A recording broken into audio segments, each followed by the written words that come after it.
Good morning or good afternoon, wherever you are. Welcome to the Mary and Sam Show. We're delighted that you're with us. Today we want to talk about, Mary, I was thinking about really this concept of happiness and kind of what it means in the Western world. Quite frankly, I believe that happiness has been tied to the metrics that everyone's using. How happy they are is how much they have in their bank accounts. And I believe that that just starts early on with a lot of programming and TV shows. And we're taught with the rich and famous and things like that. And then we always try to emulate those people by saying, okay, if I have this much money, I'll be happy. And if I did this, I'll be happy. I can use myself as an example. For instance, we started out in an apartment, right? Then we moved to a condo. We moved to a house. We moved to a bigger house. Then it had to be in a gated community. At every step of the way, happiness meant I had to work harder and get a little farther. And you know what? That to me is like a never-ending thirst. You can never quench that thirst because at every income level, there's another one that they dangle in front of you.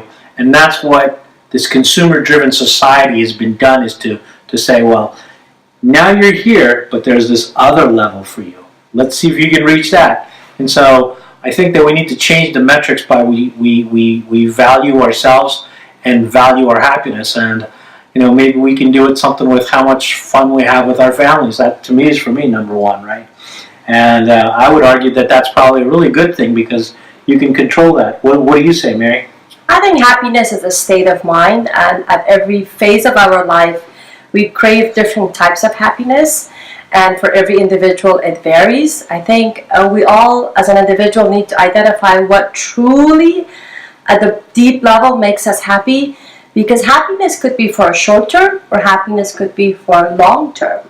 Right. And in the Western culture, happiness is usually, we link that to short term happiness, which is materials and possessions and creating bigger desires. Right. So then you're never satisfied with the current situation you're in. You always have to want something more. I think that's a fake type of happiness, because no matter how big, like you said, you go, you can be happy. On the other hand, I think happiness is part of success that you create. Happiness is linked to, someone wants to be famous and have power. Happiness is linked to, making money and having that bank account to look, pretty full. At the same time, I think, in my opinion, happiness is all about those things, but then not having attachment to it. Because the test of true happiness comes for all of us is when that item is not in our life. When we don't have money, then people don't know what to hold on to, because all they did was lean on money or lean on part of their success at work. What if you lose your job? Or what if something happens that you go through toughness in life, or you go through some struggles in life and you can't work? So I think the test of true happiness is upon us when we are going through tough times. And I think those are the moments we need to really search happiness within to see what are some values and qualities about our life that make us happy. If we could take a vacation, spend a lot of money, will that make us happy? Or go outside, do some barbecue, spend time with family, and that will make you just as happy. Right, I guess so. You need to kind of figure out what makes you happy for yourself, and happiness could be something different for everyone, is what you're saying. Yes, absolutely. And I think some people, we know that money and fame and success is not the only source of happiness, because, we see in Hollywood, like Robin Williams, he committed suicide because at the end he couldn't truly make himself happy. Or Anthony Bourdain. Right. You see more of those two, like Michael Jackson, right? Or right. Prince, and they're taking all these different kinds of medications just to feel all right.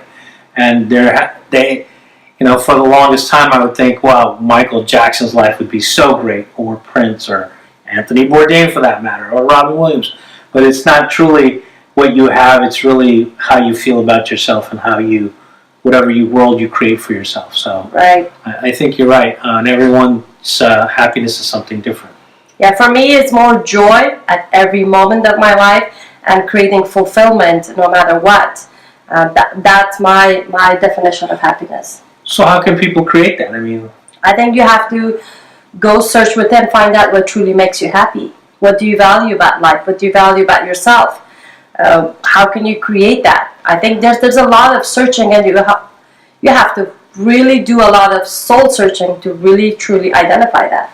Yeah, I think one thing that I think that people can do is really understand themselves, right? Right. If that thing that you desire and you think that thing is going to make you happy, ask yourself this question: where did that thought come from? Right.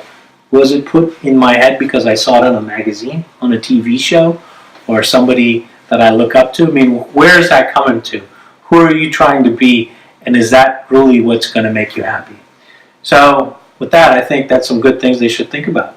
Yes, always search within and find out what truly at the deep level makes you happy. And still make money, still be successful, but then let's not lean on that as the only source of happiness. Agreed. Till next time, thank you for watching. Thank you.